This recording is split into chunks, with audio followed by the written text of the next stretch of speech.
নাকি আমরা মরবো না? সবাই মরবেন? কারা কারা মরবেন হাত তুলেন তো। কারা কারা মরবেন? সবাই মরবেন। আমাদের এই দুনিয়া ছেড়ে যেতে হবে কিনা? একদিন আমাদের মাটির ঘরে ঘর হবে কিনা? 3.5 হাত আমাদের জায়গা হবে কিনা? নাকি ডোনাল্ড ট্রাম্প আসলে ওনার জন্য ছাড় আছে? নাকি রাজা বাদশাহ ওনার জন্য ছাড় আছে? কারোর জন্য ছাড় আছে? না সবাইকে যেতে হবে? সবাইকে যেতে হবে না? একদিন মাটির ভিতরে হবে ঘর রে মন আমার, কেন বাঁধো দালান ঘর? ঠিক না?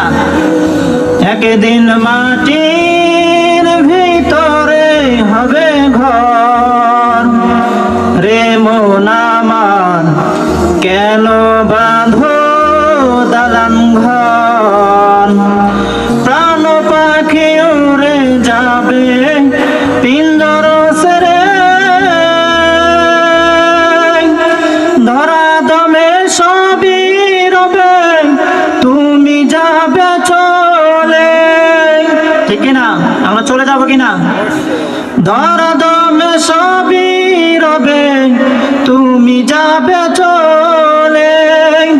মন্দমের রোহ দণ্ড সবই হবে খণ্ড খণ্ড, মন্দমের রোহ দণ্ড সবই হবে খণ্ড খণ্ড, পরে রবে মাটির উপর রে মন আমার, কেন বাঁধো দালান ঘর?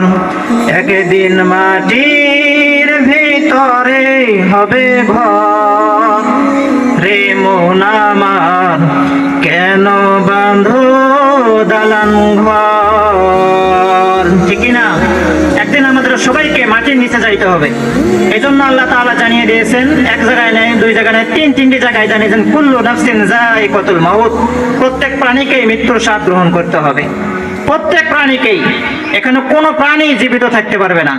এখানে বাড়ির লালিত পালিত পশু থেকে বাড়ির হাঁস, মুরগি, ছাগল, মানুষ, জিন, প্রত্যেক প্রাণী, এমনকি যারা ফেরেশতা রয়েছে, সমস্ত কিছুকে একদিন মৃত্যুর স্বাদ গ্রহণ করতে হবে, শুধুমাত্র একমাত্র আল্লাহ ব্যতীত। একমাত্র আল্লাহ ব্যতীত সবাইকে একদিন মৃত্যুর স্বাদ গ্রহণ করতে হবে। এই মৃত্যুর জন্য প্রস্তুতি নেওয়ার জন্য আমাদের নেক আমল করা দরকার আছে কিনা? এই জন্য আমাদেরকে নেক আমল করতে হবে। আল্লাহ তাআলা বেশি নেক আমল করতে বলে নেই। আল্লাহ তাআলা বলছেন তোমরা উত্তম আমল করো। সূরা মুলকের 2 নম্বর আয়াতে জানিয়েছেন, আল্লাযী খালাকাল মাউতা ওয়াল হায়াতা লিয়াবলুয়াকুম আইয়ুকুম আহসানু আমালা। আহসানু মানে উত্তম আমল করার কথা বলা হয়েছে। এজন্য আমাদের উত্তম রূপে যতটুকু আমল করতে হবে, সর্বাবস্থায় আমাদেরকে উত্তম পন্থায় আমাদেরকে আমল করতে হবে। এজন্য আমরা দুনিয়ার লোভ লালসা সব ত্যাগ করি এবং আখিরাতের মাল সামানা জোগাড় করার জন্য আমাদের হৃদয়কে আগ্রহী করে তুলি। সবাই রাজি আছি তো? আল্লাহ তাআলা যেন আমাদের সবাইকে কবুল করেন। এই জন্য 5 ওয়াক্ত নামাজ সর্বপ্রথম আমাদেরকে আদায় করতে হবে।